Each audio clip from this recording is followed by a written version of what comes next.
Bonjour, soyez les bienvenus dans votre journal local de la ville de Valenciennes. Un journal largement consacré aux fleurs et aux jardins, avec la 3e édition de Fleurs en Fête qui s'est déroulée ce dimanche 3 mai sur la place d'Armes.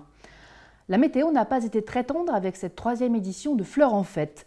Qu'à cela ne tienne, les amoureux des fleurs et du jardin sont venus en nombre pour participer à cette manifestation organisée par la ville de Valenciennes. Toute la journée, les visiteurs ont pu s'essayer à la pratique de la composition florale, découvrir comment optimiser de petites surfaces ou encore apprendre à rempoter des fleurs. Des tas de conseils gratuits pour inciter les Valenciennois à jardiner chez eux. Parmi les stands réunis sur la place d'Armes, celui de l'association des guides composteurs du nord de la France qui présentaient différentes manières de composter chez soi. Et composter n'est pas réservé aux personnes qui disposent d'un grand jardin.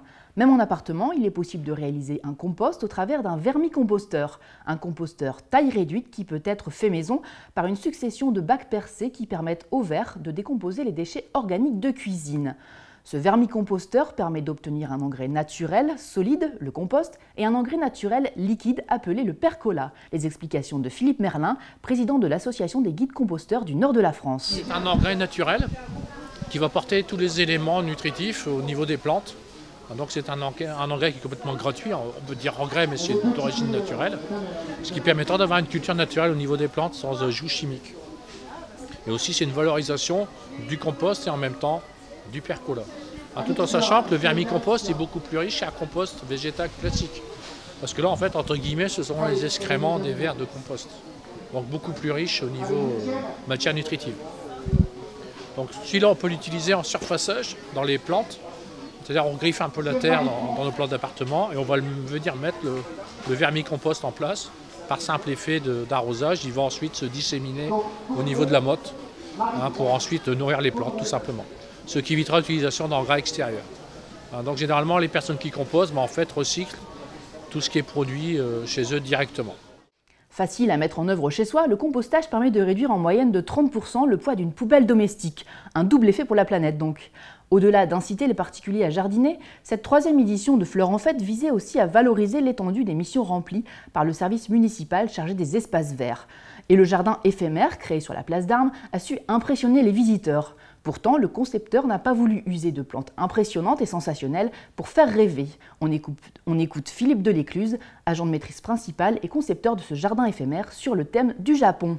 C'est vrai que ça fait rêver un jardin comme ça, mais particulièrement j'ai voulu rester dans une idée de développement durable, donc utiliser toutes ces plantes qui sont ici peuvent être plantées ici dans notre région, ça pose aucun problème.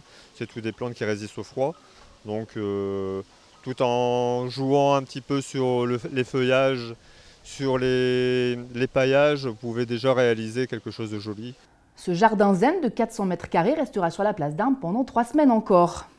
On reste dans les fleurissements avec le concours des maisons fleuries. Un appel est lancé aux particuliers et aux commerçants qui veulent participer à l'embellissement de la ville et mettre leur aménagement floral à l'épreuve. Les préinscriptions pour le concours annuel sont ouvertes jusqu'au 29 mai au moyen d'un bulletin disponible à l'accueil de l'hôtel de ville ou téléchargeable sur le site internet www.valenciennes.fr. 3 catégories sont proposées: maison avec jardinet ou façade visible de la rue, balcon et fenêtres visibles de la rue, et la 3e, jardin potager. Sachez que cette année, la ville récompensera également le quartier le plus fleuri et le plus impliqué dans le concours, avec à la clé un aménagement paysager supplémentaire dans le quartier qui aura été désigné gagnant. En participant à ce concours, vous soutiendrez la ville dans sa volonté de décrocher sa 4e fleur, le plus haut niveau du label Villes et Villages Fleuris.